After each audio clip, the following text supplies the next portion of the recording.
let's see. Oh, you were going to tell us about all the parts of the scapula and like what attaches to them. It's actually a pretty tall order. I sincerely mean that. Like, you are going to teach us about what hooks to this thing here. And we have a presentation coming. Oh my gosh, posterior scapula. Beautiful. Thank you, sir. Don't get the side. Don't get the side. No spoilers. Okay, there we go. Beautiful. All right, so posterior scapula. Oh, Mr. Tapscott, would you mind muting him? Oh, I think I'm good now. It's not echoing. All right, so that works. There we go. We have the infraspinatus, which is in the infraspinatus fossa. That's where it attaches. Then the supraspinatus, which attaches in the supraspinatus fossa. We got the teres minor, teres major. Those attach on the lateral border of the scapula. Then there's the triceps. The long head of it attaches there at the lateral border as well. We got the deltoid, and the trapezius. Both of those attach at the spine of the scapula. Then I've never heard of this one. I'm pretty sure we didn't go over it, but the omohyoid, whatever that is, which attaches to the superior border of the scapula. I don't know if that's, hopefully that's the right term. I couldn't really find. No, you're right, sir. It's called the omohyoid. We have never discussed it. We will. It is the weirdest muscle in the world. Oh, okay. But we'll get to it, yes. But anyway, good catch. I wasn't even expecting stuff we hadn't talked about. Oh, sweet. Then the levator scapula that attaches there at the superior angle. Then our rhomboids. You got the rhomboid minor on the medial border, along with the, you guessed it, rhomboid major. And the latissimus dorsi down there on the inferior angle. On the interior side, we have the subscapularis, which attaches to the subscapular fossa. Then the serratus anterior, which attaches at the anterior surface of the medial border of the scapula. Then, on the weird looking finger, we got a pectoralis minor. That is the actual term, weird looking finger. And the coracobrachialis and short head, of the biceps brachii on the coracoid process. And that concludes my presentation. Sir, I'm not just saying this. With those visuals, that was fantastic. Awesome. Fantastic. Thank you. I mean, I feel like I gained a better understanding. And I know those like the back of my hand. That was really good. Thank you. I love the visuals and how it all came in and what stuff went. That was awesome. Perfect and tight. Thank you, sir. Thank you. Let's see. Next, Miss Rader, you were going to give us an overview of the skeletal system. I don't believe we got to you yesterday. Yeah, I think Miss Clayton had a question though. Oh. Yeah, I did. Thank you. Really quick, did you count those? I wanted to count them, Mr. Oberman, the muscles, and then I lost count. So. 17. 17. Okay, thank you. That's what I can remember. Yeah, I would have forgotten about the omohyoid. Believe me, that's a deep cut. 17. Wow. Okay, so Miss Rader, you there? Oh, you are there. Good. Yeah, I'm trying to. Take your time. Take your time. Here. Yeah, I think so. And if you're having technical difficulties and you need me to come back to you, oh no, you got it. I'm going to mute myself here. Okay. Well, that didn't work out.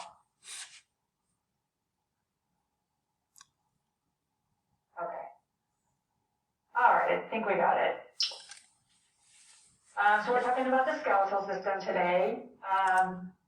And I'll just start by saying there's a ton of stuff, obviously, in the system, so I just tried to break it down to a few facts about each portion of it.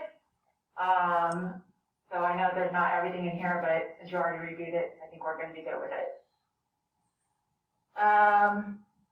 So the basic anatomy of the skeletal system includes the bones, which includes all the associated structures like cartilage, and then the joints, including all of the associated structures such as ligaments. Basic bone composition. The bones are also called osseous tissue. They are a type of connective tissue, and the study of bones is osteology. There's two types of bones. We've got the compact bone, which is the hard outer shell, and accounts for about 80% of the adult bone mass. The bone contains a central canal called the Haversian canal, and it runs through the bone and contains blood vessels, lymphatic vessels, and nerves.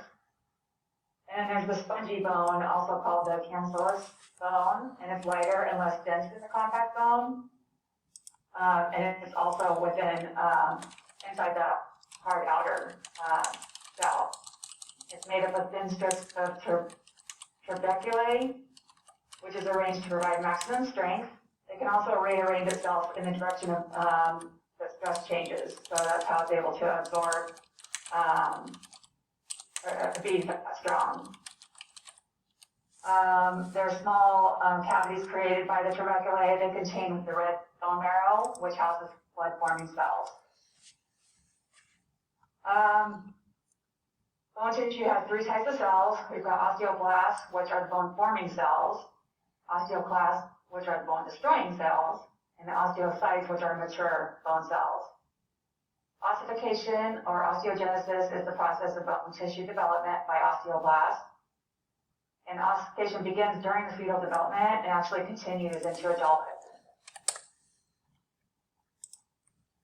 Different types of bones. We've got long bones, like your humerus, short bones, small and cube shaped, like the carpals and the tarsals, in your wrists and ankles. Flat bones, like sternum, scapula. Irregular bones, like the vertebrae. I'm not really sure what other irregular bones there are in the body, but vertebrae is probably the main one. And then the sesamoid bones, round, small, and embedded tendons, like the patella. Inside the patella, there's these sesamoid bones. The skeletal system is divided into two sections. You've got the axial skeleton, which consists of 80 named bones, includes the skull, vertebral column, and sternum and ribs. And the appendicular skeleton consists of 126 named bones. This includes the shoulder, pelvic girdles, and the bones of the upper and lower extremity. When it comes to joints, they're also called articulation and arthrosis. This is where two or more bones come together. They allow the body to move in response to muscular or outside forces. Joints help bear the weight of the body and provide stability. And every bone in the body articulates with at least one other bone, except for the hyoid bone, which is in the throat. Different classifications of joints. They're classified like structural classifications and functional classifications. The fibrous joints are dense fibrous connective tissue with no joint capsule. They resemble the synoarthrotic joints, which is a functional classification. There's no movement permitted, or it's very limited in these joints. These joints are in the skull. They call them sutures. You've got cartilaginous joints. Obviously, bones that are joined by cartilage. They allow more movement than fibrous joints, but not as much as the synovial joints. The functional classification that these resemble are amphiarthrotic joints. They're slightly movable and common in the axial skeleton. And then, of course, the synovial joints that we've talked a lot about, they are the most common type of joint and the most visible.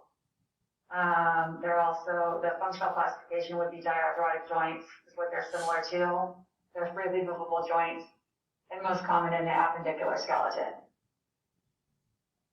The skeletal system provides many functions. It provides support for the body through a bony framework. We we did not have a skeletal system, we would be a blob of skin and a bunch of organs laying on the ground. Provides protection. They help protect our internal organs.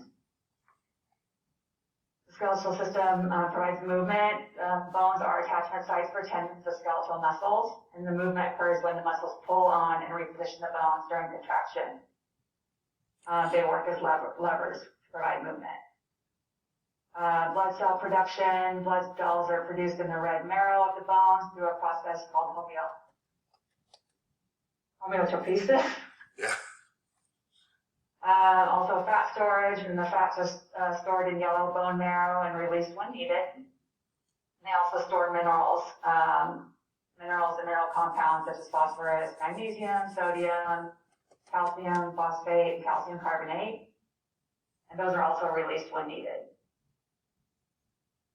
Uh-oh. Lost my spot. We'll just go from here. So why do we need to know all of this about the skeletal system? As massage therapists, we need to have a deep understanding of the skeletal system to locate bony landmarks for muscle attachments to be able to help our clients feel better. We also need to locate endangerment sites so that we don't hurt them. We want to make sure to be able to educate our clients so that they can understand where their pain is coming from and how it can be fixed. And then our clients will definitely respect the massage therapist and likely become repeat customers when they know that we know our stuff. And that's the end. Yeah, that was fantastic. Wow. You put a lot of work into that. Thank you. That was fantastic. And I love what she said there at the end. I think she made it more relevant than I did when I taught the skeletal system, which is bony landmarks are really key to knowing where you're at, educating your client, letting your client know you know where you're at. All that stuff. Yes, I told you there are the levers to move your body, but she gave us a real practical reason in our profession to know these things too as well. Thank you. Thank you. Mr. Richards, would you give us a summary of the muscular system? Sure, good. I've got the muscular system. The muscular system is made up of 600 muscles. Its primary purpose is to provide movement for the body. Movements receive the ability to move through the nervous system. When muscle receives stimulation from the nervous system, they contract or shorten. By application of force, a muscle can be stretched without damage.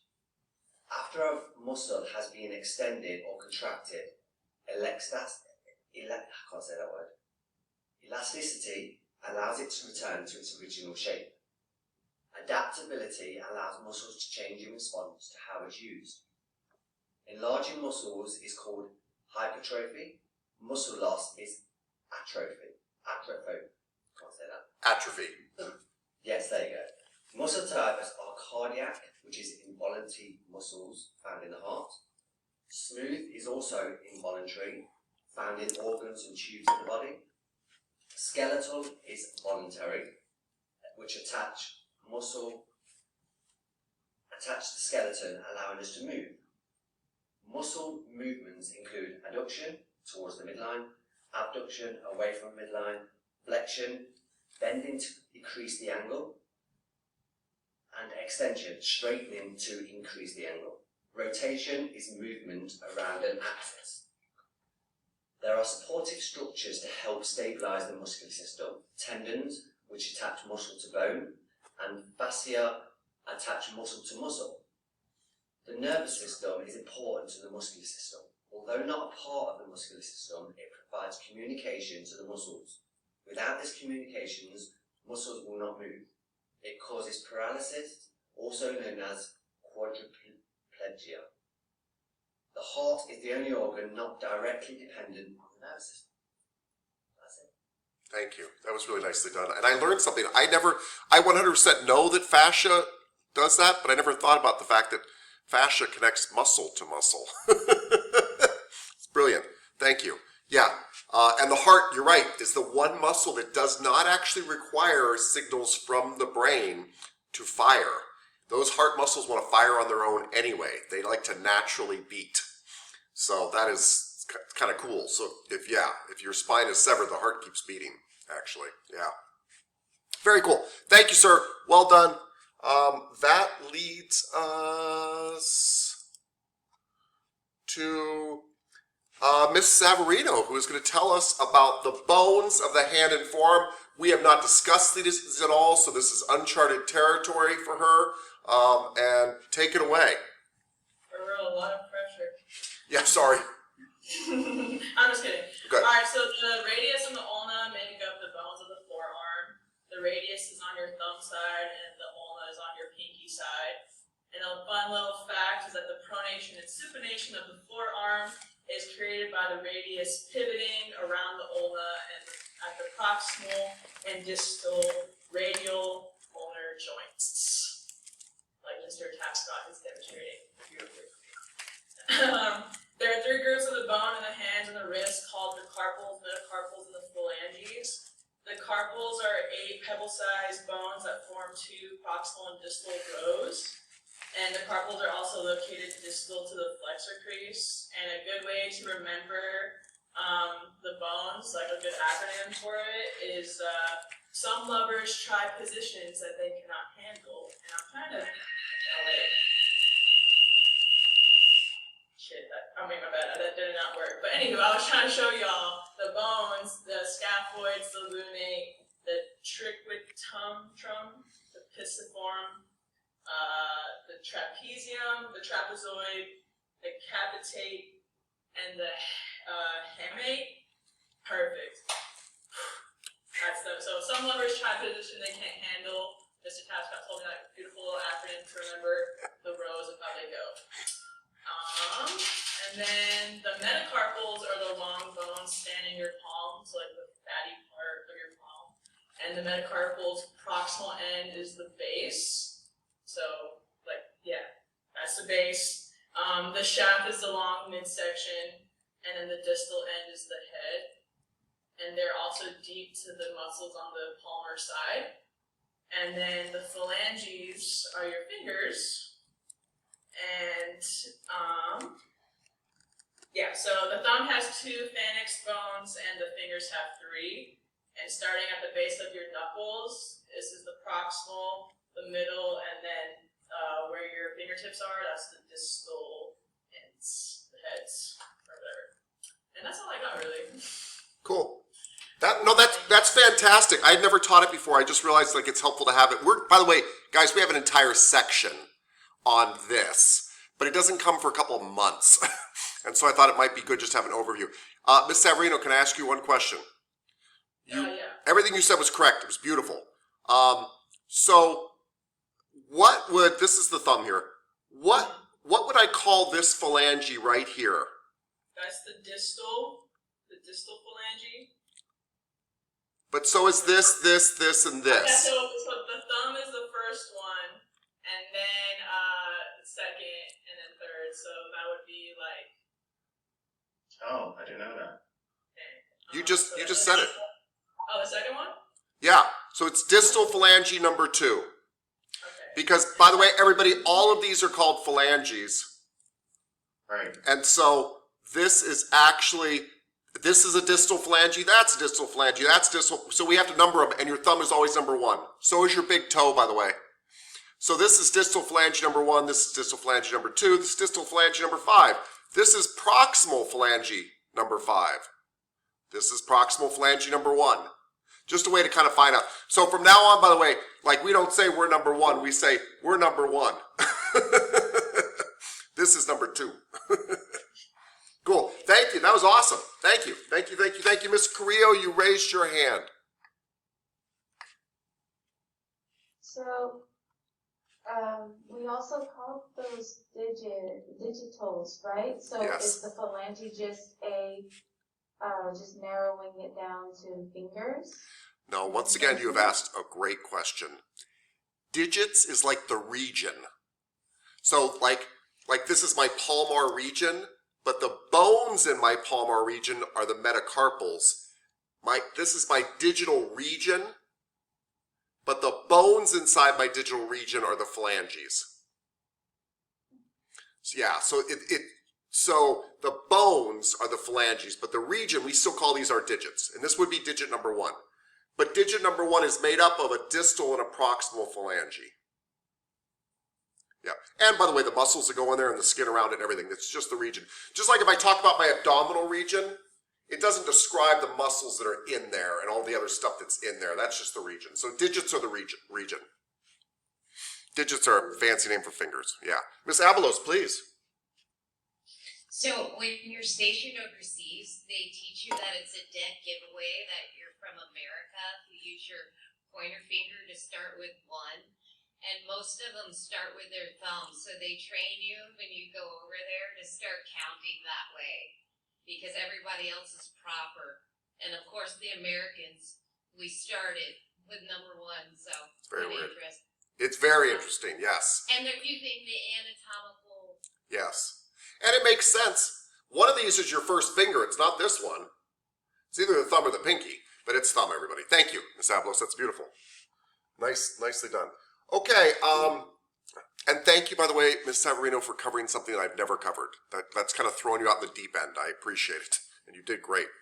Mr. Singletary, you are going to just tell us about the muscles that elevate and depress the scapula because they can argue with each other, and so it's good for us to kind of hear them together.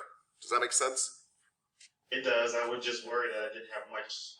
There isn't much. To present. I know, that's why I asked you yesterday. Yeah. Like, okay, there's not much. Okay. And then, by the way, before you start, this is a good example, everybody.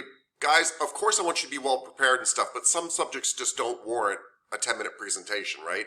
And so Mr. Singletary asked me about it. This is going to be very cut and dry. Yeah, go for it, sir.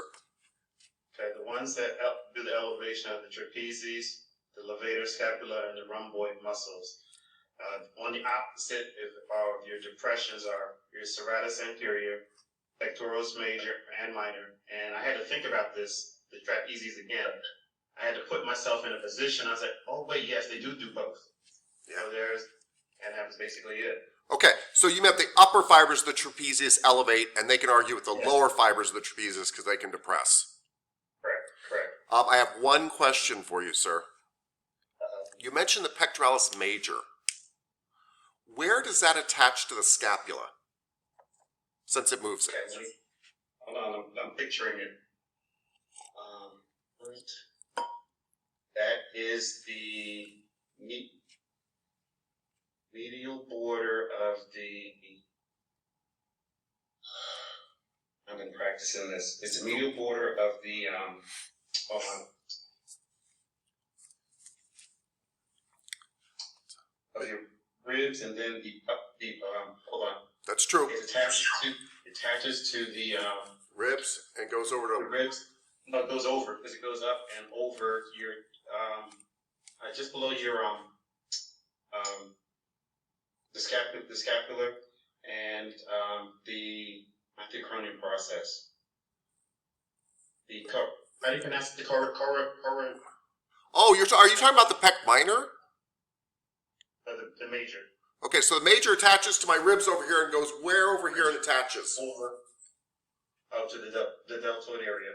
Yeah, to the crest of the greater tubercle on the humerus. So where does the pectoralis major attach to the scapula?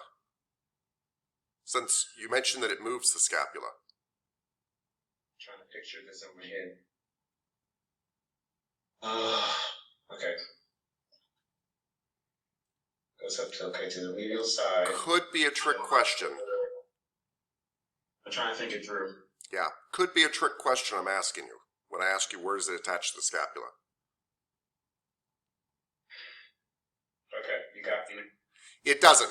So, so it's the one thing that shouldn't be in your answer, respectfully. The pec minor hooks to the scapula. The pec major hooks to your humerus, and that's no joke. Okay. All right. Okay. So anyway, that one wouldn't be included. Everything else was perfect. I was just trying to make a point. Sorry. And thank you. I was trying to think it through in my head because I would memorizing all these where they attach and insertions and the origin. I'm like, something's not right there. Yeah, it's a I'm lot. trying to feel my body, and I'm like, wait a minute, something's missing. Yeah, it's a lot. Anyway, it's fine. It's good. Pec minor moves the scapula. Pec major moves your guy's humerus. Awesome. Thank you, sir. And now we all know, by the way, trapezius can actually argue with itself. Upper fibers and lower fibers can argue with itself. Yeah, very cool. And that can involve, if the upper fibers of the trapezius are tight, the pec minor and serratus anterior might be tight fighting against them too. Kind of shows us the chest involvement again. Okay, Miss Carrillo, please.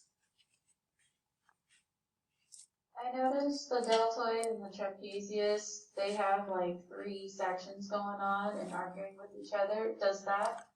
Are there any muscles that usually have more than one section that doesn't argue with each other? I guess 3 sections and they don't argue with each other? Are there muscles that have 3 sections and don't argue with each other? And by the way, it depends on how somebody names muscles and chops them up and everything like that.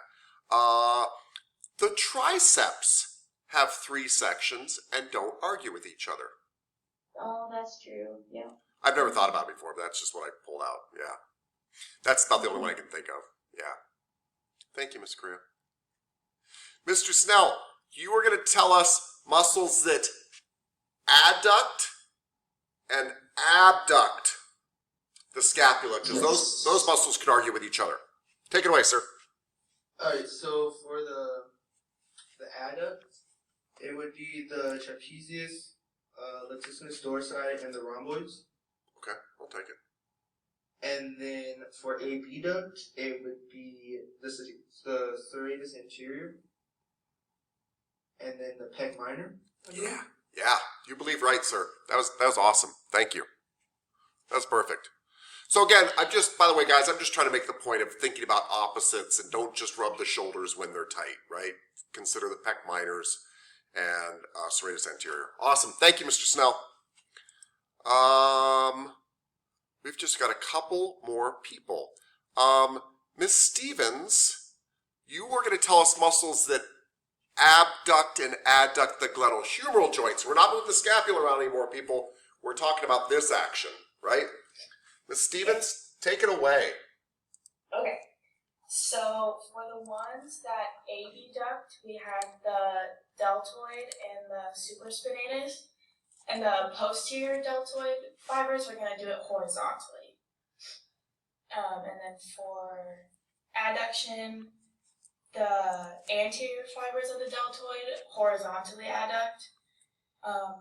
The latissimus dorsi, the teres major, the teres minor, and infraspinatus.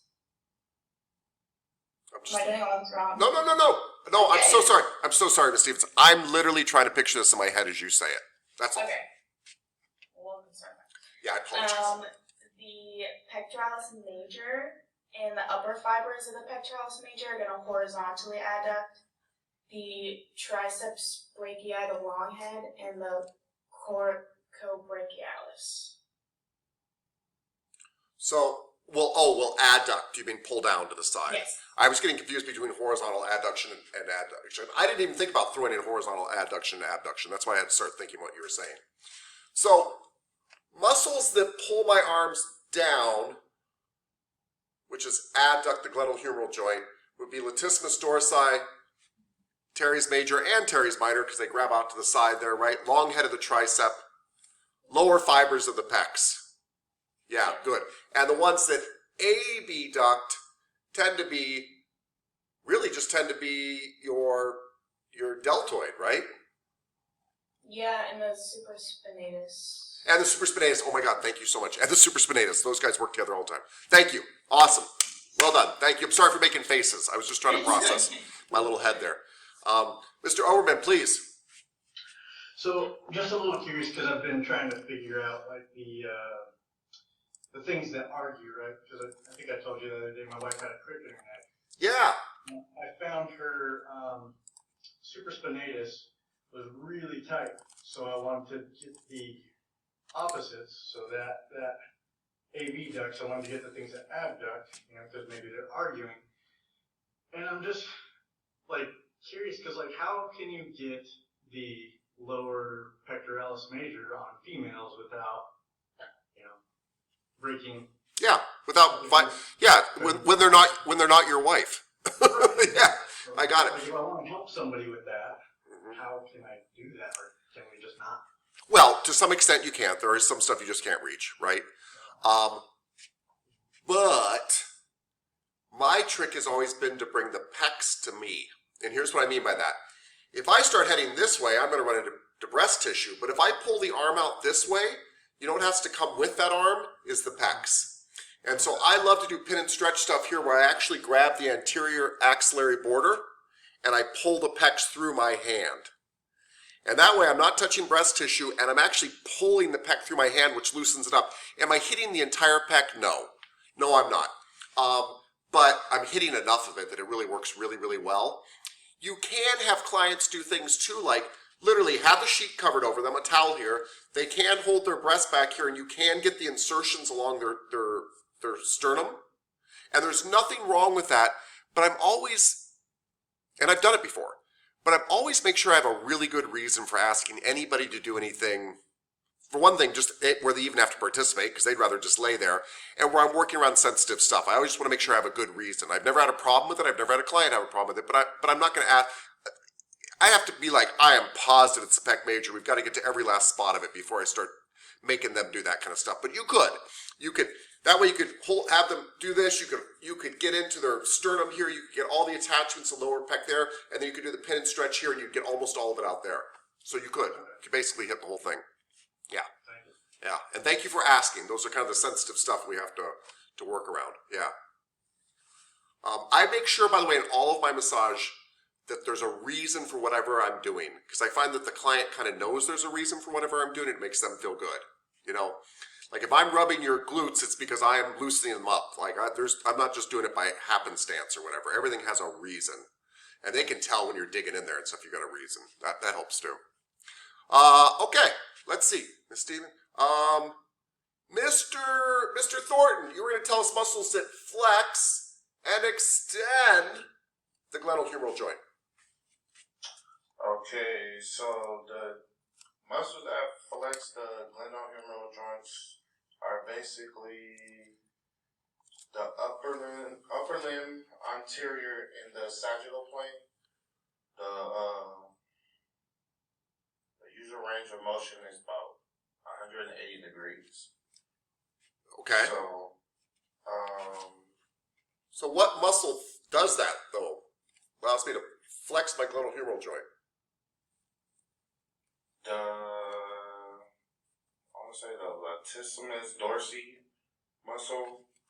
So muscles can only do one thing, which is pull, and my lats are in back. If you stand behind me and pull on me, which way am I going to go? Backwards. Okay. So flexions are in front. So what muscles are in front that would cause a flexion?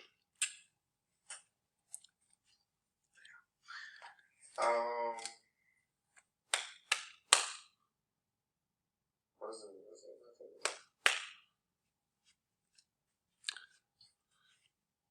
Oh no. All right. Well, I'm thinking 3 muscles.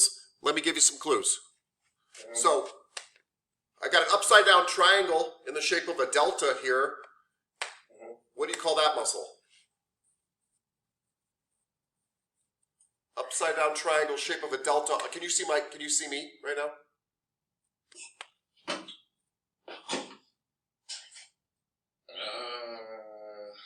Starts with a D. What's a deltoid? Yeah. Anterior fibers of the deltoid definitely help with a flexion.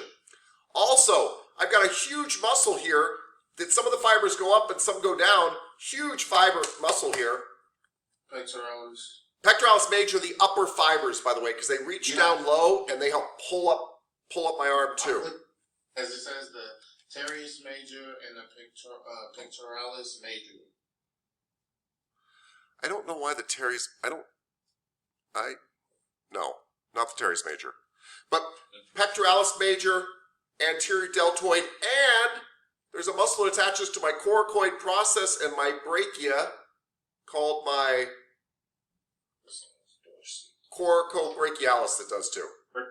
Yeah, right here. See, I'm reading it wrong. That's okay. Yeah. So can you... Oh yeah, anterior deltoid, pectoralis major, and coracobrachialis. Cool. Now can you tell me the muscles that might cause an extension of my glenohumeral joint? That would be the latissimus dorsi muscle, teres major, and the pectoralis major, and the primer. Yeah, the prime adductors of the arm are the supraspinatus and the deltoid muscles. Okay, but that's something different than we asked. Okay, so got it. So the reason, by the way, extensions are hard to think about, everybody, is in front, my pectoralis major actually does help pull my arm down. And that's an extension. Now, it doesn't continue to help it when it gets back here, but it does help me pull my arm down here. My latissimus dorsi helps the whole way through. Awesome. All right, thank you, sir. Thank you. Miss Young. Miss Young, you actually have something kind of tough here, which is muscles that medially and laterally rotate the glenohumeral joint. I don't know, it seemed pretty easy to me. Good. Make it look easy. Okay. And I have a slideshow just to make things longer. Okay, we'll take that. Yeah.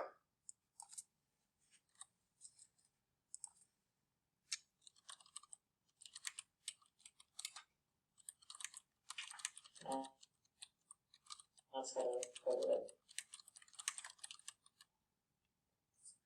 Can you see? Let's see. I feel like we're about to be able to see. There we go. I see. There we go. We see. Got it. So muscles that medially and laterally rotate the glenohumeral joint. First of all, the glenohumeral joint is the shoulder joint, also called the glenohumeral joint, and it's formed by the glenoid and the humerus. Perfect. Muscles that medially rotate the glenohumeral joint. The deltoid, but the anterior fibers. Yep. The latissimus dorsi. The teres major. The subscapularis. And the pectoralis major. And the muscles that laterally rotate the glenohumeral joint. The posterior fibers of the deltoid. The teres minor. Infraspinatus, and that's it. And that was beautiful. Actually, there's something about visuals, man. That was really good. Thank you. The only, by the way, that was 100% correct. The one that should surprise us all is latissimus dorsi, because you wouldn't expect a muscle in back to roll my arms in front. But remember, that's because latissimus dorsi comes underneath my armpit, my axillary region, grabs in front, and rotates me in. And Miss Creo's nodding because I've actually done it to her. I grabbed her and pulled her arms in, and she'll never forget the day that weirdo went out in the lobby and did that. Okay, beautiful. Everybody, let's take our break here so that we can then talk about the confusing homework and the vertebrae and all that kind of good stuff, and the muscles, the bones of the thoracic region. So we'll be back in 9:42. Yes, Miss Eversole, please. Did you want me to present mine as well? Oh, from yesterday? No. How do you feel about us skipping it? That's fine. Okay. Maybe it's a good day for skipping. Yeah, I agree. Okay, cool. Thank you, ma'am.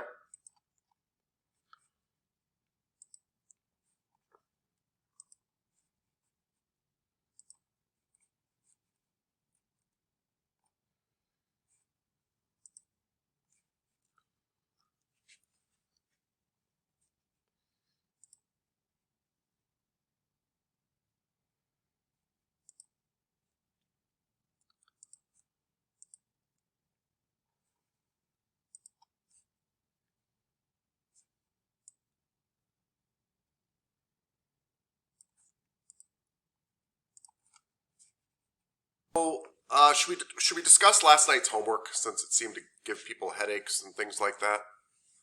Is that yeah, no, don't discuss it? Is that like, don't talk, let's just not talk about it?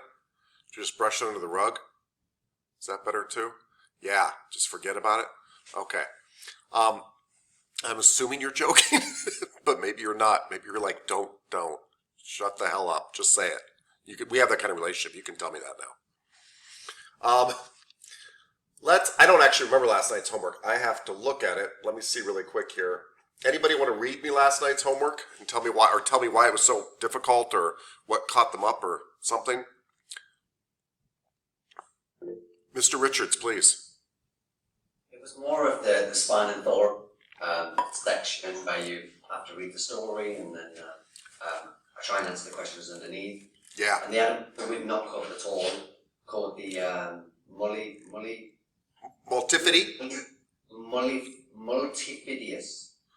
Yeah. So we're saying that she's got an injury in her back and the spinal muscles that are close to the spine that run the whole length. So why would you massage them and so forth? So, Okay. All right. So yeah, Miss Carrillo, please enlighten me.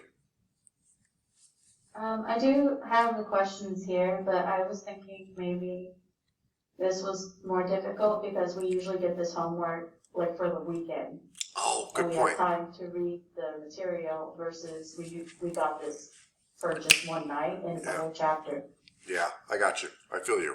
I hear that tone in your voice. I'm sorry. I got you. No. Yeah, so I do it was. have the questions if you want me to read them. Yeah, please do. I'm hesitating because I want to know if. Wait 1 second. I do want you to read them. Wait 1 second though, Mr. Overman. So I was just gonna say, maybe I'm wrong for saying this, but I think that these assignments, people might be stressing over stuff unnecessarily because you do have it in the directions. Like, I just want you to put a little thought into it. I don't expect you to get it right. It's just an idea of what you'll be able to answer at the end of this section. Right, and by the way, do look at the. I appreciate that. Also look at the point value. Right, I'm assuming this is a 5-point assignment. Like it's a really low point value. It's just like, hey, you want to kind of open up your book and look at this stuff. But I think it is hard, especially, by the way, because all of us come from an educational background. Not all of us, but I bet 99% of us come from an educational background where somebody said, this is the answer, and tomorrow I want you to regurgitate that answer. We didn't say like, hey, find your way and kind of give me your ideas. And we don't come from that kind of, we come from an educational system that does not do that. So that makes this very challenging too. Miss Abelos? You're muted, ma'am. Sorry. It's a very large chapter. So it was information overload kind of, so there's a lot we're dealing with. It's like 3 different layers to a back. So you get done with the superficial layer and then there's another layer and then wait, there's more. And so you get to a point where you're reading and then you're like, you lost that other layer trying to learn the new layer because it's just so much information at one time. Yeah. I think. You have you have a beautiful way of explaining things, Abelos. Yes. That coupled with your facial expressions, I think I feel what you are saying. And I think Mr. Richards has given a number 1 thumbs up there. Oh. we're all here. We support you. We're in this together. All right. Mr. Singletary, you had your hand raised?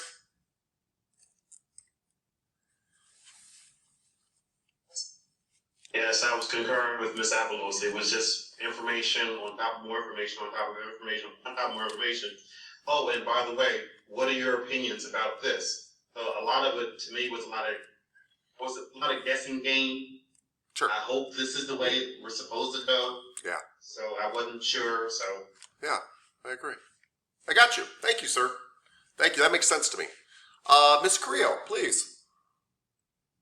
Like, I know it says you don't worry about it being right or wrong, just only well thought out. But I did do that once in one of the assignments, and it wasn't like I write short answers, I write long answers, and it's just, it was clearly wrong, but it still affected the grade, Did you? Not the grade, these points, but but I couldn't even make a guess correctly, so then it's like, well, then how much do I have to understand this to make what's correct ish or to be considered well thought out? Yeah, Ms. Carrillo, I actually did that to a couple of people. Apparently I didn't catch that I did it to you.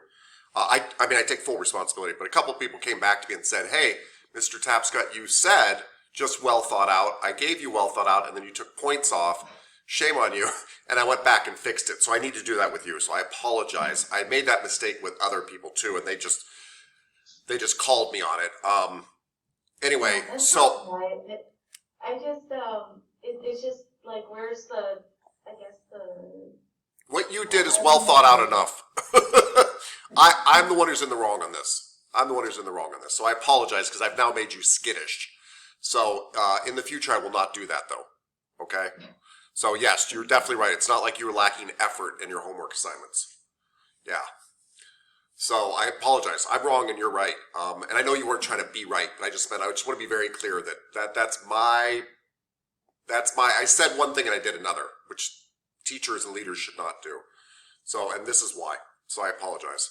And I won't do that. I'll be very careful not to do that. I hope I haven't done that since then. But anyway, I'll check. Anyway, you guys make a very good point. All of this. So can we talk about the section? So I'll stop. I'll make sure I don't grade like that. But then let's talk about the just section so we can kind of clear some stuff up. And I might come back to you, Ms. Carrillo, too, because I might want to ask what the questions were and address them directly, like you were talking about. But let's talk about the back first and give you guys some context. You're right. I just kind of threw you in the deep end of the pool, right? And then you got this huge chapter and you don't even know what's important in it, okay? So chapter 4 is the spine and the thorax, which just means your thoracic region, right? So let's get Skelly over here. Skeleton. All right, let's get a little view down on skeleton a little bit in case we need to look at skeleton. Okay, so your body, or Mother Nature, or God, Skelly's got a little bit of scoliosis, all right, has some really difficult things to solve when it comes to the spine and the thoracic region. For one thing, your upper extremities need a housing to work off of. and in many ways, we think of the rib cage as here to protect the heart and lungs, and that's very true. But the rib cage is here to hang stuff off of. It's a pot rack for your body. And very much the scapula and the arms are reliant on this rib cage that they need to be able to move around. That's why we've been studying the scapula. And so you need this rib cage here to be something that you can hang your upper extremities off of and let them move around. We need to somehow connect this upper body to the lower body, but we have some other really interesting things we have to do that, which is I need to be able to bend there. And the reason I need to be able to bend there is I would never be able to touch my toes if I couldn't. I'd never be able to really do a lot of activities that we need to do. So we have a problem as a human being that I need to be able to be very rigid so I can pick up other human beings and carry them around, and fruits and nuts and berries and wild elk and whatever else I'm carrying around. I need to be able to do those things. But then I also need to be able to bend and climb over rocks and go up trees and curl up in a ball and all of these things. So I need to be hard and flexible. And those are very challenging things. And really, the place in your body that is the hardest to support is the spinal column. And it's a very challenging area because it needs to, again, to be able to be hard and soft at different times. It needs to be able to be rigid and flexible at different times. And the worst place it has a time doing this is down here in the abdominal region, which is also your abdominal region really is your low back. Now, your vertebrae are not that big. Some are only that big, some are that big. But they really are a stack of like 24 dominoes on top of each other. They're a stack of 24 dominoes on top of each other. And if you guys have ever stacked up stuff on a table, you know how easy it is to knock over. And if I even gave you tape and said, hey, tape these 24 dominoes together, you know, so they don't fall over, it would actually take quite a bit of tape. You can't just put tape in the front, you got to put tape on the back side, you got to put tape on both sides. And even then, the stack of 24 dominoes, that little bit of tape probably wouldn't help that much. It would help some. But so you've got this big problem of how do I have this stack that can be completely flexible? How do I make it not be flexible when I want to? And in your thoracic region, you almost in a way have two spines. You've got the thoracic vertebrae back here, but they're all attached to a rib that goes up here and hooks to your sternum. Now, I know the sternum is not a spine and that it doesn't bend, but it gives support to the back spine. Your thoracic region has a rib cage hooked to it that hooks to something in the front, and this makes a barrel. And so your thoracic region actually has quite a bit of support. However, it has quite a bit of support, and guess what it can't do? It doesn't bend very much. So we can get a little thoracic hump in there, things like that, but it doesn't bend much. When I bend, it's in my lower spine mainly, and in my neck, the unsupported areas. So this area down here has to be highly flexible, yet it has all the way to the upper body on there. And the question is, how do we make this area strong? So on the back side, you've got all these layers of muscle trying to do something very difficult, which is take this tall tower and be able to lift it up. And your body is trying to solve that problem by doing a number of things. One is it said, hey, all of these vertebrae need to be tied together individually. So it created two muscles especially called the multifidi and the rotatories. Multifidi and rotatories, and I call them the shoelaces of your back because they really are these diagonal little shoelaces that attach from your spinous process of one vertebrae to the transverse process of another vertebrae. Remember, if I'm a vertebrae, this is my spinous process. You guys rub on this sometimes by accident when you're rubbing down the back. These are my transverse processes. These muscles go from a spinous process of one vertebrae up here to a transverse process of a lower vertebrae. And when you get a whole bunch of these, they look like shoelaces on the back. And really, and by the way, we're going to study these individually. I'm trying to give you guys an overview so that you have file cabinets and places to put information as it comes, okay? So don't worry, we will go back over all this again. This is just like an overview of the whole movie so that you're like, oh, now when he's talking about multifidi, I know those are the shoelaces in the back. Like you've got some place to stick that information. So I'm just trying to give you an overview. So the only difference between the multifidi and rotatories is the length, believe it or not, basically. Multifidi like to jump from a vertebrae here down to 2 or 3 below or 4 below even. Rotatories only like to jump from one vertebrae to 1 or 2 down, so they're shorter. But they're all shoelaces, and you can't tell the difference when you're rubbing somebody. And they tie each of these vertebrae together because we're trying to tie all those individual dominoes together. So they are very key, and they're very deep in here. There's some of the deepest muscles down in here. Believe it or not, there's even deeper ones, but these are the really important deep ones. And they're basically in what we call the lamina groove. And if I'm a vertebrae, the lamina groove is the space between my spinous process and my transverse processes. You can feel it on somebody's back. When you guys run down the back and you're very close to the spinous processes, this is the lamina groove. And you can actually touch the multifidi and rotatories in this area. Yes, Ms. Carrillo, please. So they're the connection, the spinous, I know there's the transverse, and what was the first one that you mentioned? Spinous process.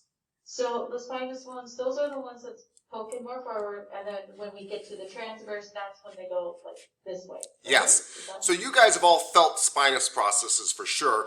They're like little dragon spikes poking out of everybody's back. So they're the guys coming out this way here. You may or may not have exactly felt transverse. I mean, you have, but the transverse processes sometimes feel like a rib or whatever because they're associated with a rib up here. But there are things coming out the side, yes. Transversely to the side, yes. Like they're more, what's the word, prominent? They're just more noticeable than the ones at the top? When it comes to the side, the transverse when it comes to the sides. So the spinous processes are more noticeable than the transverse processes because the spinous processes stick out at the back like little bumps. Yeah, I'm so sorry. I should have reworded that. I meant like they're just more the side ones are more noticeable at the transverse because they just point more out to the side. You mean I don't know what you mean, but the side ones are the transverse processes. Yeah. Yes. Yeah. So you've got a vertebrae, and and it's got two arms sticking out the side. Those are transverse processes. It's got a nose sticking out the back that you can see pretty much, and that's the spinous process. I hope I answered. Okay. All right. Anyway, you've got these rotatories, and by the way, there's even deeper muscles in here called the transversaries that actually attach, like they're so deep in here they attach like a spinous process to another spinous process or a transverse process to another transverse process. They're very tiny, and they're mainly in the neck and lumbar region. They're not in the thoracic region, these even deeper muscles. Don't worry about the transversari, they're not that important for us. But they're down there because these areas are completely unsupported, so they give extra help. Anyway, but the ones that are about as deep as you're probably going to go are these multifidum rotatories, the shoelaces of the back. Okay, well that laces all the vertebrae together, and that's nice, but that doesn't give you power. That keeps your vertebrae from pulling apart. You've still got to lift this thing up, and if you think about how hard it is when you are way out over something, this lever works against you. When you guys are doing a stiff-legged deadlift, or you're just bending over to pick up a box, how difficult that is. And so what your body did was it put 3 erector spinae muscles on both sides. And that really means there's 6, right? You've got 2 spinalis muscles that hook to the spinous processes back here and run basically all the way from the top of your spine to the bottom.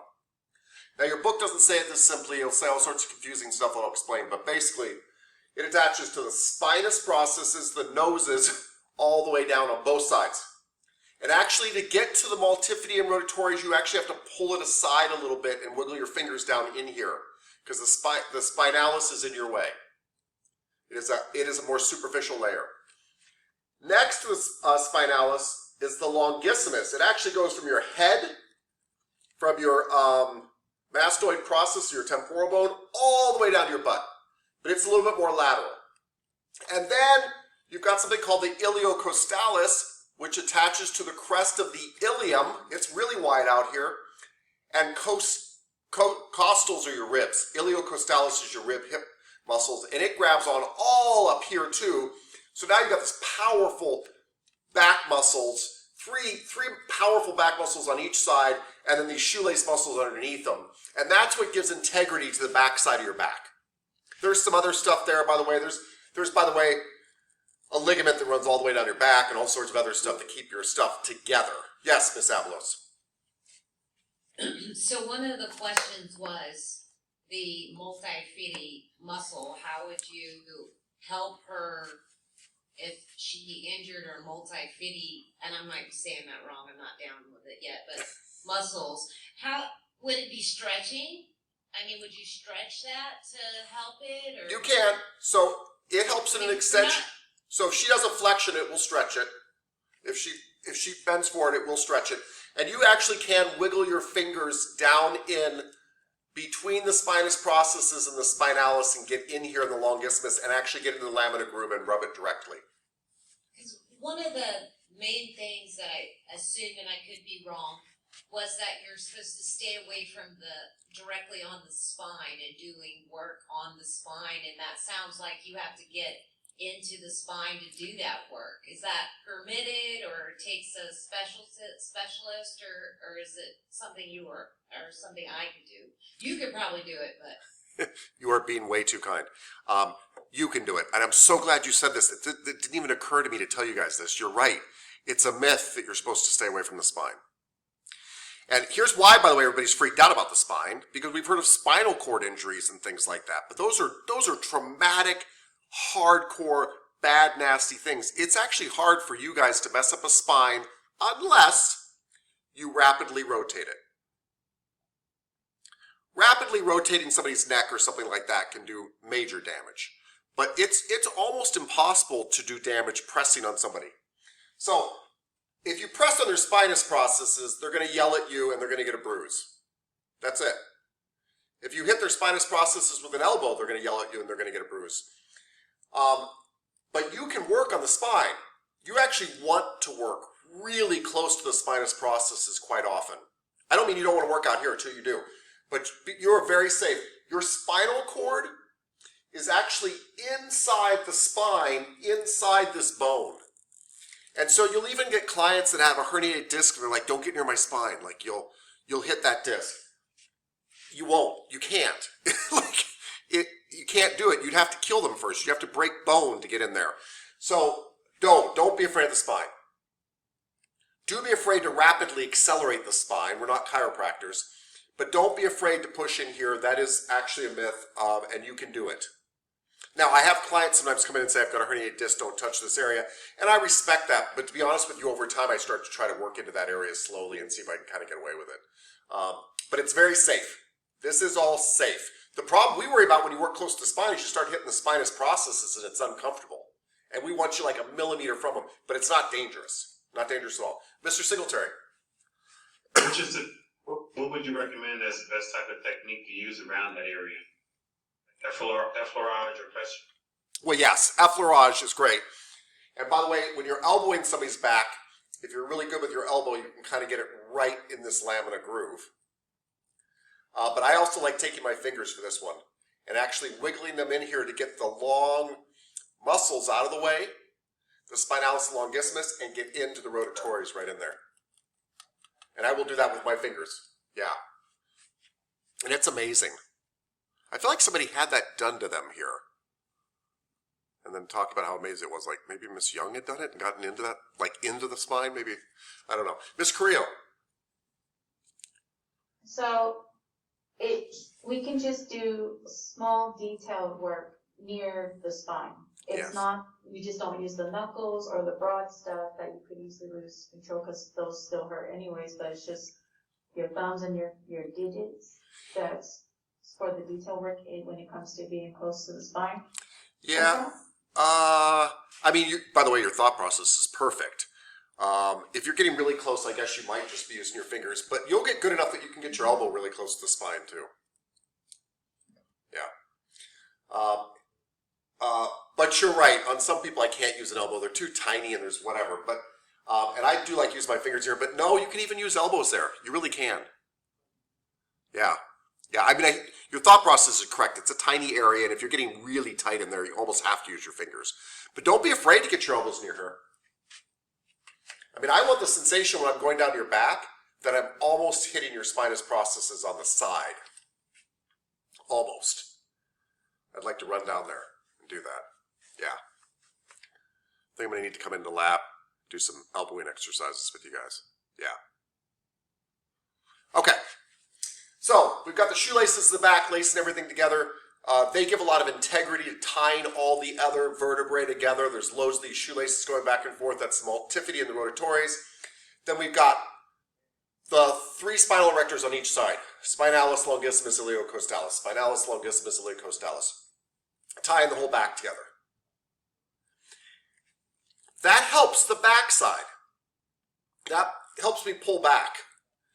But I also need stuff that helps me pull forward, and that's when the abdominals come in. And when we talk about the abdominal region, which is part of this area too, we are not just talking about our tummy in front. We're talking about everything that goes back to here is considered abdominals. So even your low back in a way is abdominals. And all this area is filled in with abdominals to help create a front pull and strengthen this area. And then your body does one other really cool thing is it wants to create a barrel down here, just like it has a barrel up here, because barrels are pipes, they're tubes, they're very sturdy. And so I don't know if you've ever noticed, but when you pick up something heavy, you kind of hold your breath.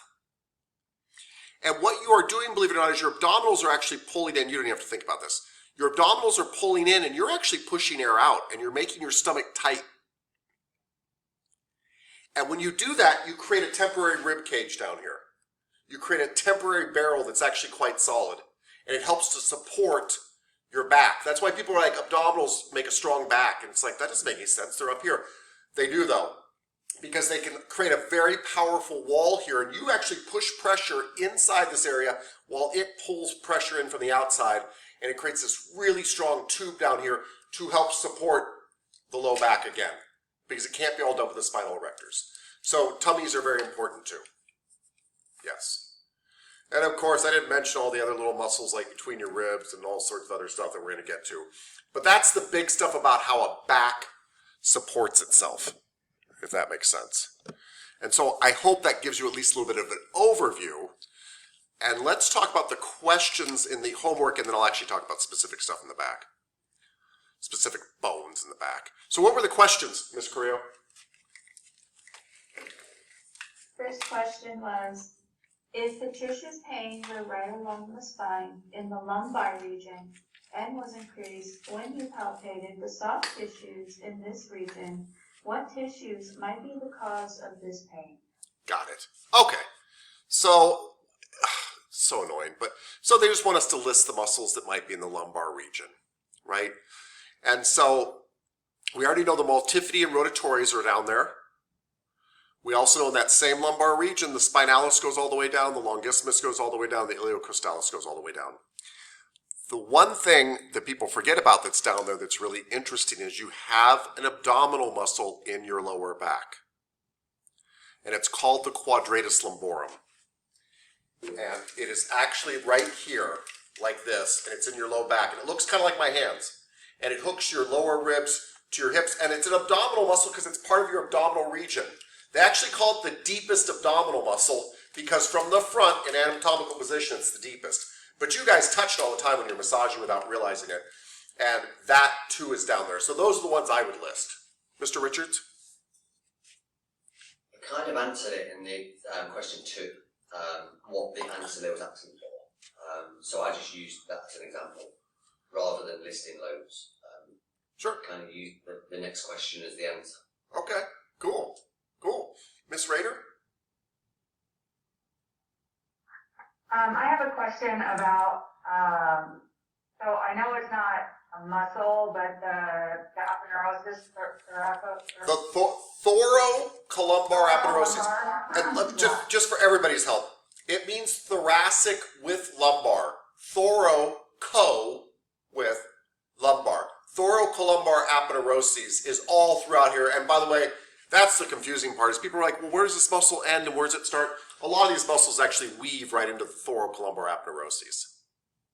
Yeah. Right, so can that actually be part of the injury, or would it just be the muscles that are tied into it?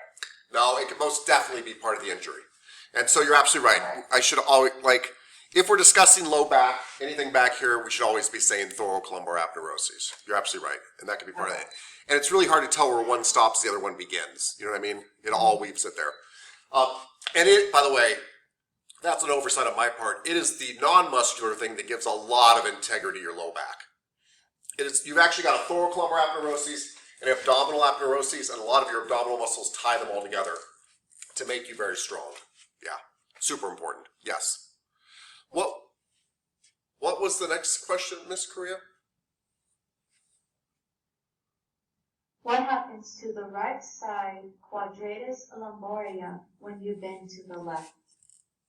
So, the quadratus lumborum is also nicknamed hip hiker muscle. And by hip hiker, they mean it hikes up my hips. So, you guys don't even have to know the muscle, but if I have a muscle back here, let me turn this camera down, sorry. Think about this, we're on the posterior side of the back here. If I have a muscle kind of attaching my ribs to my back hips, so it looks like this. If it works bilaterally, it's going to cause an extension of my spine, right?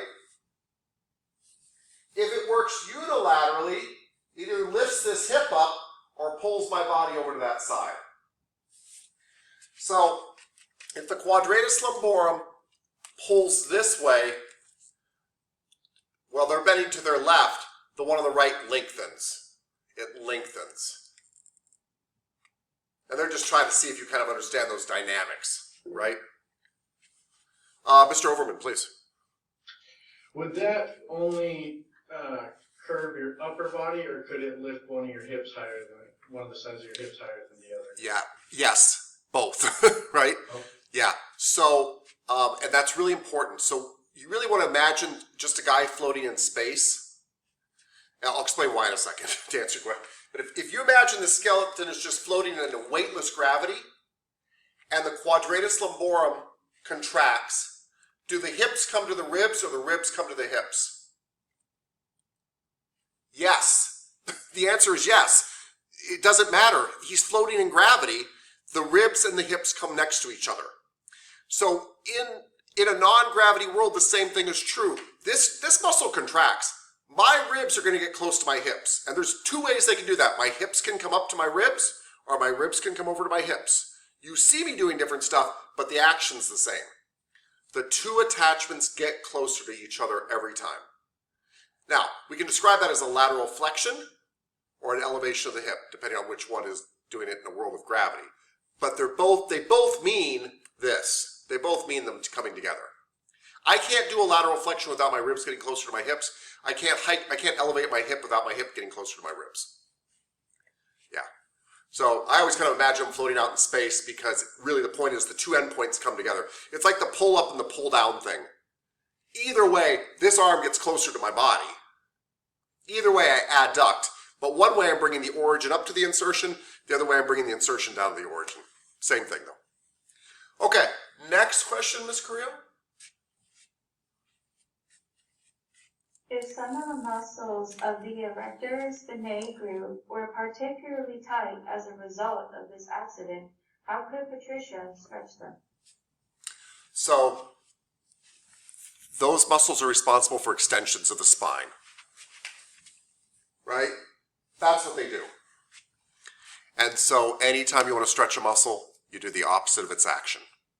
So you flex. Thank you, Mr. Craven. Yep, you bend over forward. Yep. That's it. She touches her toes. She flexes. The spine. Yeah. Next question. If you were attempting to treat Patricia's quadris lumborum with massage, why might it be more effective to attempt accessing it from the lateral side pushing medially? Yeah. This, I don't know how you guys would have known unless it's written in the book. But, so remember this QL is down here, right? Quadratus lumborum is down here.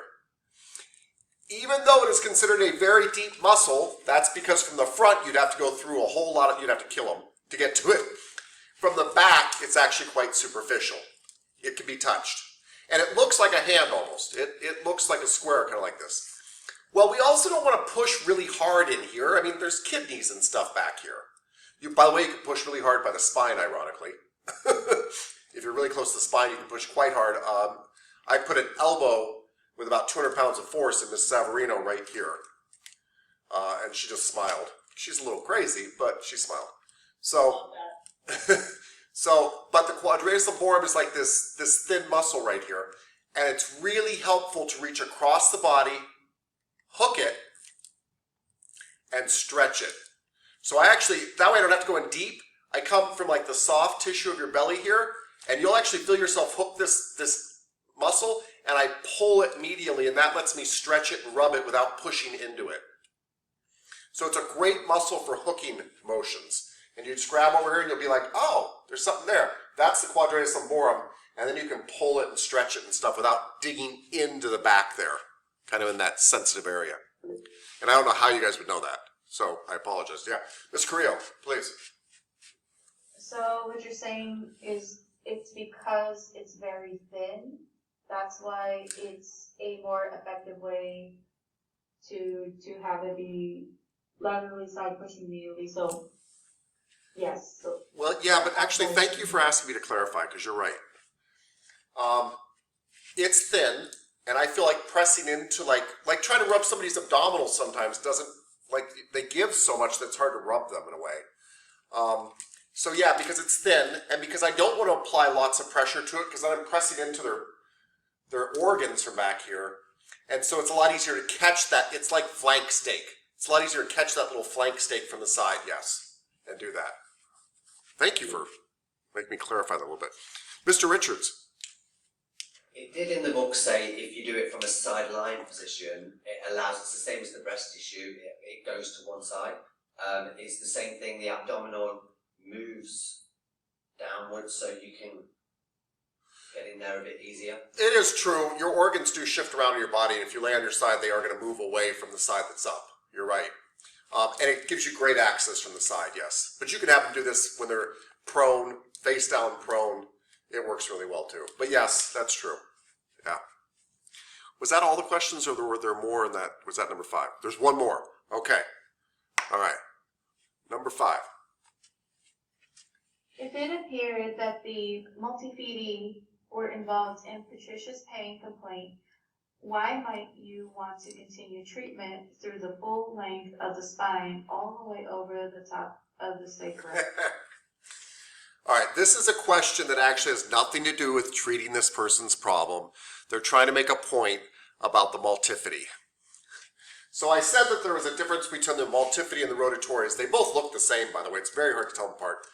Multifidi tends to be a little bit longer shoelaces. Rotatories are shorter shoelaces. But the one other difference is the multifidi shoelace all the way down across the sacrum. And so they're trying to make a point just about the anatomy of the multifidi. Multifidi actually goes over the back of people's sacrum. So when you're kind of rubbing, like you guys, I hope you're doing this, when you're after washing down somebody's back and you're kind of rubbing across their sacrum a little bit, you're actually rubbing the multifidi down there. And the rotatories don't go down that far. They stop at L5. But the multifidi actually go all the way down onto the sacrum, and they're just trying to make that point with that question, is to give you a difference between the multifidi and the rotatories. Mr. Richards. So I thought the answer was maybe, you know, like when you do your leg, you go from the bottom all the way to the hip, and you're pushing things in the right direction. I thought that the same, because if you go all the way down and do a long movement, you're kind of hitting all the muscles rather than just singling one out. You're kind of concentrating on a whole area rather than a singular muscle. Yeah. Is that right? Absolutely, that's right. I don't think that's the reason they asked the question, but that's the reason you do a long stroke. You're absolutely right. I think they were trying to make a point about multifidi, but you are right. Anytime you can make a massage stroke longer, it's better. Anytime. And you're right. Don't ever get in the. I mean, I'm sure there's a time where this is I'm wrong about this, but 99% of the time, it's never one little spot. You know, people are like, oh, it's the supraspinatus. Yeah. When in your life has it been one thing that's been wrong? It's always intertwined, right? You know, it's always like, it's not that simple. And so you're right, sir. Yes, you would address the whole spine. Even if I was like, oh, I'm sure it's this little section, of course we're going to address it because it's all tied together. So absolutely right. Absolutely right. That's really good what you said from a therapist point of view. I don't think that's why they asked the question, but they should have asked it that way. You're right. And that's a very valid answer, what you said. Yeah. You always, I go down the back as far as I can go without putting my fingers in your butt, right? Without you feeling violated, I want to go down that far because the fascia connects down that far. The farther I can go, as long as it doesn't, I don't want to ever make anybody feel uncomfortable, but as long as I can get down, I will go down as far as I can. Yeah. Mr. Craven, please. Mr. Ibarra, he was showing one of the senior students how to do a hip flexor on me yesterday. That was like the most uncomfortable thing I've ever had in my whole life. Yeah. Uncomfortable because of where it was, or uncomfortable painful? Or like both. A little bit of both. Like he's like, oh, I'm gonna show a student right here. Like, and he did it like raw, and then he showed everybody or them how to like warm it up a little bit, and that made like the biggest difference I've seen. Because like we'll talk about like warming up muscles and like how it like makes it easier and less awkward for like the client or whatever, but that to me was like the biggest like eye opener. Like you really have to like warm up something before you can just like go in and touch it. That was Well, especially essentially in the groin area, right? Yeah. Because I think that you need to mentally prepare for the fact that we're going to be touching you there. And we're not even talking about that violating feel. We all know, male and female, we all know that's a sensitive area of our body. And somebody starts moving in fast and you're like, whoa! You don't even have time to be like, I'm going to relax. Yeah. Did he use his hands? Yeah. Okay. I'll show you guys a way to do it with your forearms that I think is more powerful, less invasive. And that's two cool things if you can bring them together. So he showed the draping too, which was pretty interesting because like I you have to go in through the abdominals to kind of like warm it up, like the insertion port or the origin. Yeah. That's kind of like the crest of the ilium. Yeah. Yeah. I'll show you a way to do it too without draping. I mean, you're covered, but I meant you don't have to do anything with the sheet. Yeah, I don't mean undraped. But I meant where you don't have to actually pull the sheet back or anything. Yeah. Cool. Yes. Yes, that's a really good reason. And by the way, that's a good reason why when you're going down somebody's back, you start from the top, right? To let them know I'm coming down your back towards your bottom. I'm doing this thing, yeah, to give people time to prepare. You're absolutely right. Thank you for sharing. Cool. Okay. Should we look at some of the bones of the thoracic region? Yeah? Cool. Really good questions. I apologize for stressing you guys out. That's never what I want to do. Believe me. All right. Let's take a look here.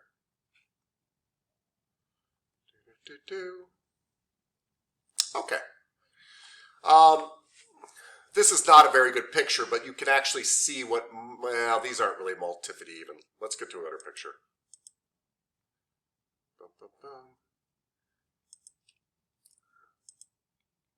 Okay.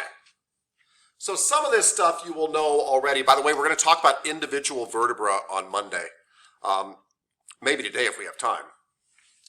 So, like the actual anatomy of a single vertebrae. But let's look at these vertebrae first. So, when we talk about the spine and thorax, we're literally talking about the spine and the ribs that are associated with it, right? And you've got 7 cervical vertebrae. There is one unusual thing about your first cervical vertebrae.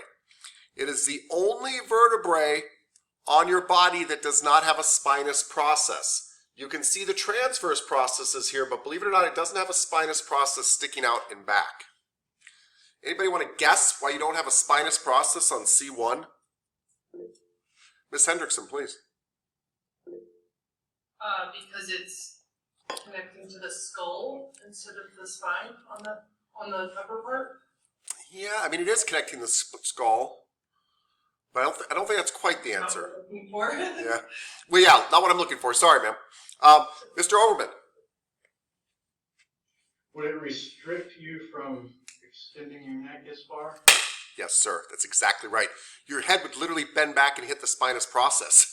So they had to remove this one at C1 so that you could actually look up at the sky and be like, yeah, that's the sky. So you're right. The bone would get in the way. That's as far as we know, yes. Yep, exactly. Miss Clayton, you have your hand raised? Yeah, and then I was thinking, like, when you were laying down, it would be really uncomfortable. Like, Yeah, that's true, on too. a pillow. Yeah, that's true too, probably. But yes, it stops extension of the neck. That's exactly right. All right. So that's C1 through C7. So C1 is called your atlas. Remember the guy, you guys don't know if you guys even remember, but there is a Titan, kind of like a Greek god, a Titan who holds up the entire world. And that Titan is called Atlas. That's where we get the term from. Well, C1 holds up the globe of your head. And C1 is also called Atlas, holding up the globe, the world, right? C2 is also called Axis because it literally is the vertebrae that C1 can rotate around so you can say no to me. And so it's called axis. It's an axis. It actually has an axis in it. It's got a little bone that sticks up from C2 that C1 rotates around. So that's why C2 is called axis. So you've got atlas, C1, axis, C2. And then C7, I don't hear this term very much anymore, but C7 is also called your vertebra prominens, meaning your most prominent vertebra. And that's because on most people, if you go to your back of your neck right here and you find a bone sticking out, it's usually the spinous process of C7 sticking out. It is the most prominent vertebra. And so it's a great way to kind of figure out where you are in the body. Usually you are on C7 when you feel that bump. Now, not everybody's the same. Some people it's T1, sticks out more than C7. But usually C7, the bottom of the neck, is the most prominent vertebra and you can feel it sticking out there. And that's that spinous process. So that is your 7 cervical vertebrae, right? And then you've got 12 thoracic vertebrae. So after C7, it goes T1, T2, T3, T4. And you know it's a thoracic vertebrae if there's ribs coming out from it. That's what makes it a thoracic vertebrae. The thoracic region is stuff associated with your ribs. Thoracic vertebrae have ribs attached to them. You have 12 ribs. You've actually got 24, but you've got 12 on each side. You've got 12 thoracic vertebrae. Boom. After T12, going even more down, more inferior, you get to L1, lumbar 1. And most people, 95, 97% of people have 5 lumbar vertebrae. You will also notice the vertebrae are getting bigger and bigger and bigger and bigger as we go down because each vertebrae has to support all the vertebrae above it. So you've got L1, L2, L3, L4, L5. And you notice the transverse processes are getting bigger, everything's getting bigger down here. And then the last lumbar vertebrae, L5, sits on top of the sacrum. And remember, the sacrum, before you were born, was actually several vertebrae in itself. There was like an S1, S2, S3, S4, but they all fused together into your sacrum. So we still refer to the sacrum as S1. So the last L5 sits on S1, or L5 sits on the sacrum. But the reason I say S1 is a lot of people call these joints based on the two bones that come together. So if I want to refer to this last joint in your back, this is L5S1. And when you hear about herniated discs, you usually hear about them, they'll say it's an L4, L5 herniation or an L5S1 herniation. Does that mean you can't have a herniation up in your neck? You can. But this is the area that's got all the weight of your upper body on it, so you hear about a lot of herniations where people go, yeah, I've got an L4, L5 herniation or L5S1 herniation. They're telling you about where the two bones come together, which is how we name everything. And they're saying, hey, right where the last lumbar vertebrae touches my sacrum, L5S1, I've got a herniated disc. The disc is actually squeezing out back there. Do I have to worry about it as a therapist? No, you still can't touch their disc. Their disc isn't actually inside their tummy here. If it's popping out, it's inside their body. You can't get to it. There's transverse processes in the way of it and all sorts of stuff. Miss Clayton, you have your hand up. Is that left over or new?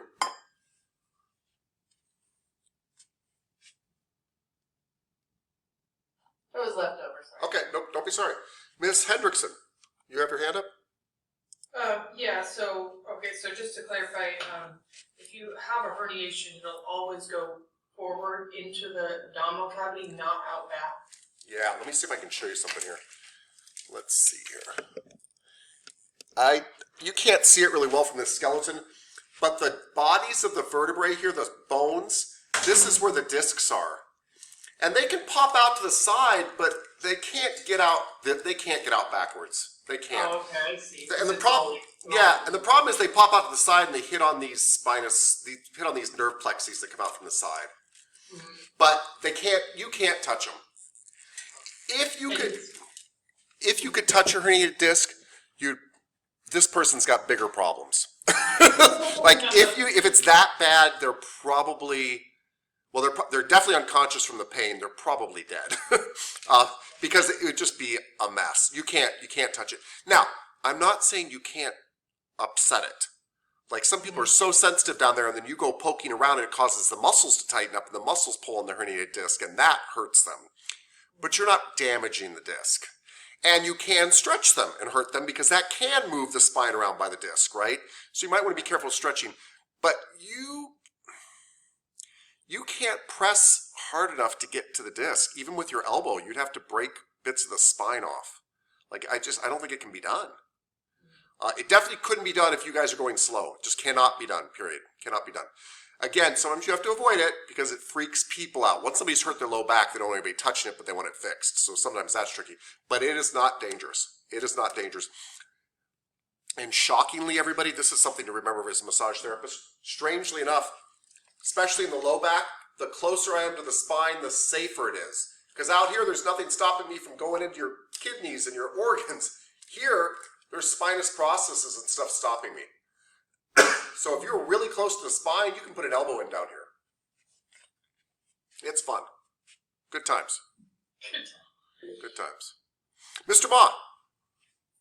Yes, sir. Did you see 97% people have 5 lumbars? Yeah. What's that mean? By the way, I don't know if that percentage is right. It could be 99%. Some people have a 6th lumbar. It's just a difference in them. They quite often have problems with it. And by the way, usually it's not big. Usually it's this really flat 6th lumbar. I hate to call it a defect because it may not be, but it seems to cause them problems. But anyway, if we chopped up everybody in class, most likely all of us would just have 5 lumbar, but there might be one of us that we'd find that has a 6th lumbar. It's just one of those things where some people have an extra one. And if you do, they call it L6, but it's very unusual. So, okay, so that's not sick. Yeah, no. It's very unusual. I shouldn't have even said anything. There's 5 lumbar. 5 lumbar. Mr. Craven. Yeah, maybe you shouldn't have said anything because my question is about that too. So, like, do you think it's because like you were saying before with the sacrum, like it used to be a couple different bones. Do you think like there was just like an abnormality with that, maybe like shifted up or something? Yeah, I don't think that, but I wouldn't be surprised by that. Meaning, I've never thought about it until you just said it. It's actually a brilliant thought you just had. And I think what you're suggesting is maybe S1 didn't fuse to S2, S3, S4, and S2, S3, S4 became the sacrum, and S1 actually became your 6th lumbar, basically, is what we're. And by the way, that wouldn't surprise me at all, because that type of stuff happens all the time. I don't know enough about this to know if it happened, but if somebody told me that, like an authority, I'd be like, yep, that makes perfect sense. I think that's a great guess. Yes, I suspect something didn't fuse, and you're right, and then your body put in a disc there because it knows what to do, and it did that. Yeah, very interesting. Cool. All right. Oh, and by the way, after the sacrum, we've all got a tailbone called your coccyx. And there is fascia attached to that coccyx. But we rarely work on it in massage because it's so far down. You're like, I don't know a nice way to say this, but you're in the crack of somebody's bottom at that point, and most people don't prefer that. There are ways to do it without being invasive. Through the sheet, you can kind of get the sides of it and stuff like that, but you want to have a good reason for doing that. So I normally have never passed the sacrum. Anyway. So, by the way, you see all these holes on the sacrum here, or you see holes in the slide of the sacrum? Nerves come out those holes too. That does not mean you should avoid them. That means they feel really good to be rubbed too, because that area can get really sore and tight. It can binge down the nerves. Yes, Miss Carrillo, I saw you hop on there. I was gonna ask something, but it shouldn't really relate to now. I was just curious. It doesn't matter. About you said nerves, and it reminded me when I looked into sciatica. Yes. And is that where a lot of that is at? Yeah. So it is actually. So the nerves that come out of your sacrum are so numerous, and by the way, they come out of your sacrum and they form the sciatic nerve. Many of them do. So it's very weird, but they come out like multiple nerves, and then they blend back together and make what's called the sciatic nerve that runs down the back of your leg and branches out and feeds the whole back of your leg and foot. And that area, for my horse lovers here, it's called the caudius equinus. You probably won't hear this very often, but the caudius equinus means the horse's tail, and there's so many nerves coming out of your sacrum that it looks a little bit like a horse's tail. And you're right, they reform and make the sciatic nerve. And this, by the way, this is one of the reasons it's really important to like scrape the meat off the sacrum, keep the sacrum loose, because there's so much fascial material attached to it and so many nerves attached to it. It feels really good to loosen up and get blood flow in there. Yes, Miss Abelos. So, children that are born with spina bifida, are we talking about it happening at L5, or is that lower in the sacrum where that occurs? I don't know. Do you know? I don't know. Like a bump, though, you can actually feel it. I do know that. It's the spinal cord kind of growing out of your vertebra. Yeah, and it creates a bump out of there. I just don't know. I was looking up where it occurs. Like a tailbone almost. Yeah, it looks like it does happen in the lumbar region. I've never experienced it. Where those nerve endings start coming out and where the holes are. Oh, I know that there are nerves in the protrusion. So I don't know quite what you're saying, but I meant like, I know the spina bifida, the spine is in that protrusion, so it can be very dangerous. Like it really is taking a detour that it should not be taking. And then heading back down. And by the way, I've actually never seen that on a client, but if you guys saw a bump coming directly out of the back, I would definitely avoid that. I'd also ask what the heck it is. But I would definitely avoid that. That is a very different situation. But that is a birth defect where the bone did not form here properly and the spine came out from the bone. And you no longer have this armor protecting on your backside. Yeah. Miss Hendrickson, please. Do you mean the spinal cord is outside of the vertebrae? Yeah. And spina bifida, my understanding is the spinal cord actually comes outside. It's still encapsulated in some stuff to protect it, but it doesn't have the bone back there to protect it. And obviously it's not how Mother Nature really intended it. Is that, if you have that, are you not able to walk? Is that the one where, or is that a different one I'm thinking of? There's another spinal birth defect, I think, that means like you're gonna be paralyzed. I mean, where the spine doesn't form properly. Yeah. It's really small. Anytime the spine doesn't form properly, you're going to have some type of problems. Anywhere below that area where it didn't form. Everything above it's going to be great. Right? So if somebody has a birth defect in their lumbar region, they're going to have perfect function above their lumbar region.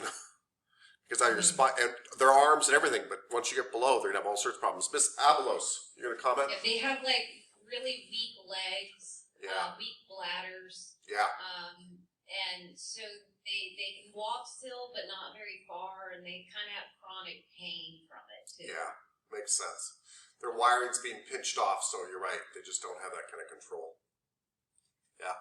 By the way, the weak bladder thing is something good to remember, everybody. When people hurt their backs really bad, their low backs, they will complain about having poor bladder control or feeling like they're going to have poor bladder control. And that's because the nerves from that region help control your bladder. And so that's a really common complaint with really bad back injury kind of stuff. Mr. Ma.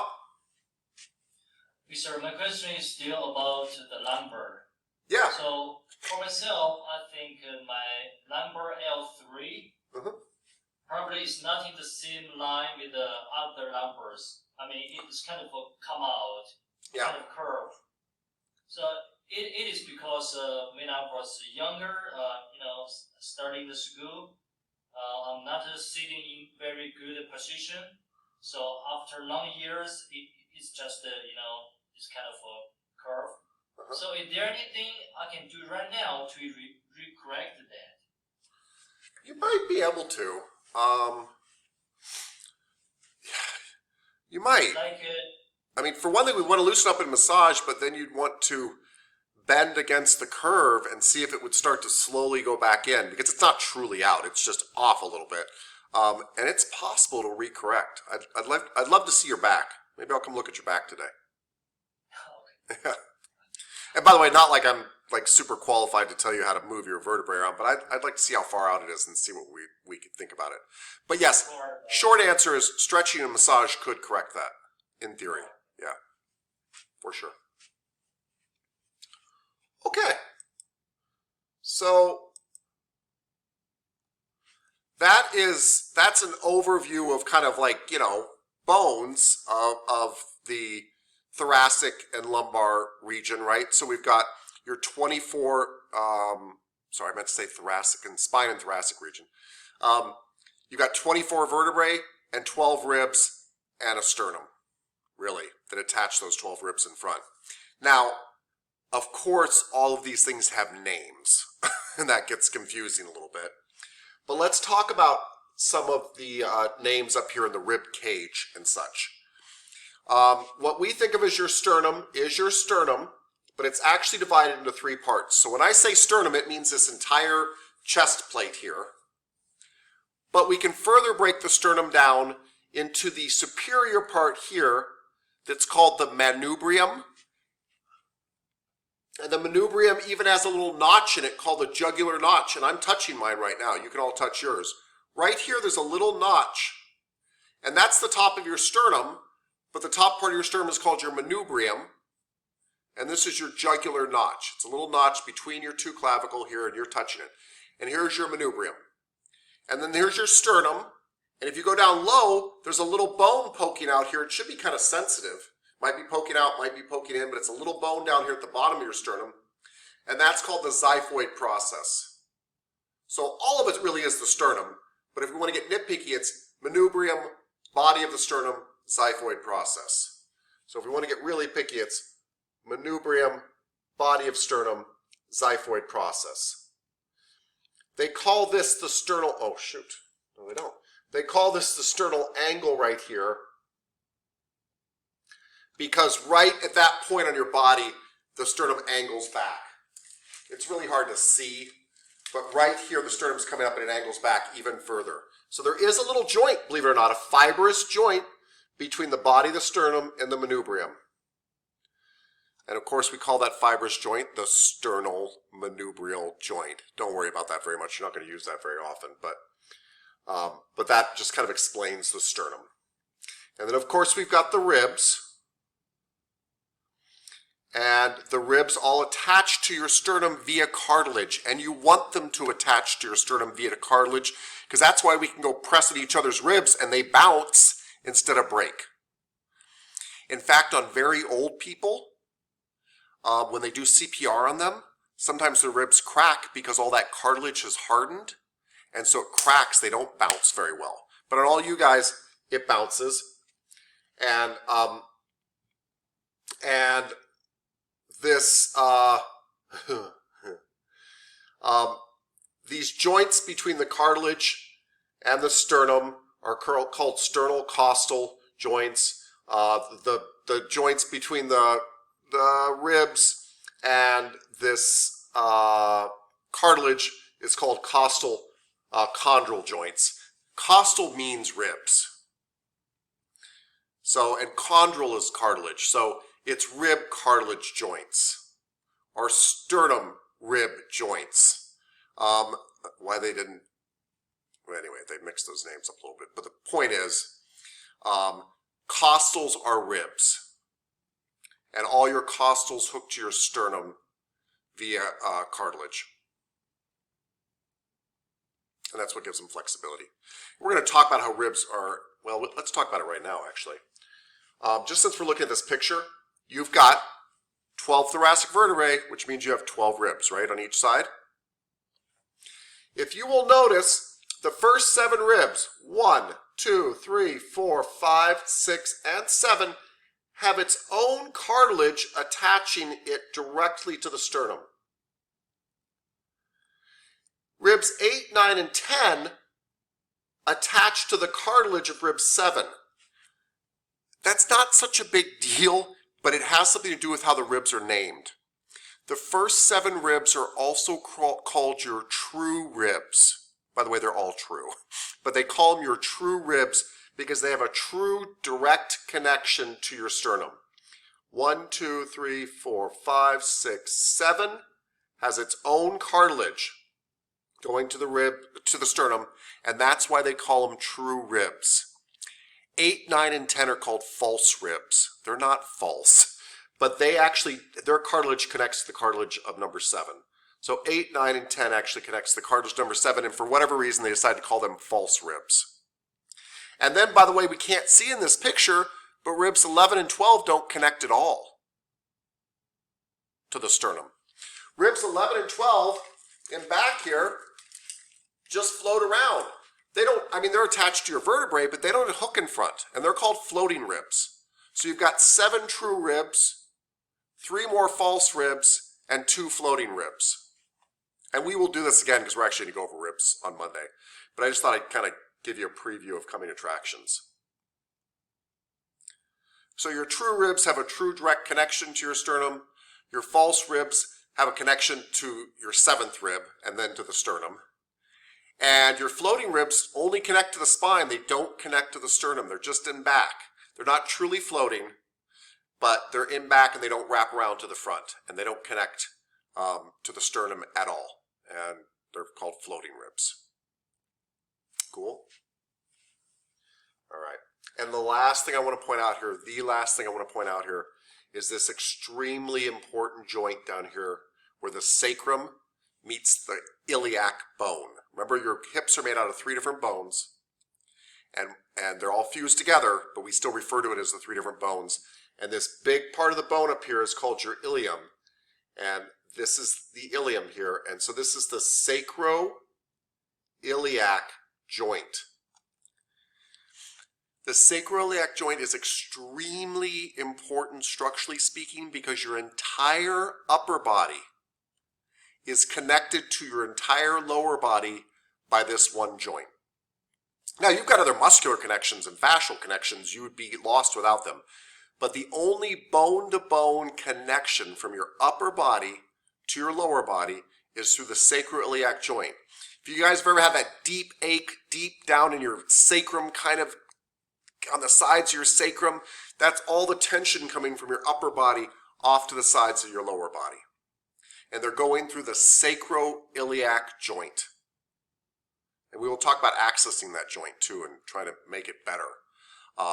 It's a cartilaginous joint, but it moves. It moves to some extent. It never falls out of place, by the way. Sometimes chiropractors will tell you it's out. It's off by a very tiny amount, but it can be moved, and it does go under a lot of tension, and people have a lot of tension around it. Sacroiliac joint, you'll hear massage therapists call it the SI joint for short. Sacroiliac joint. Okay. And that is an overview of the muscles of the spine and thorax in the sense of what are important to keeping your spinal column up, and the bones of the spine and thorax as an overview. We will go into the bones more, actually, the vertebrae especially, on Monday. Questions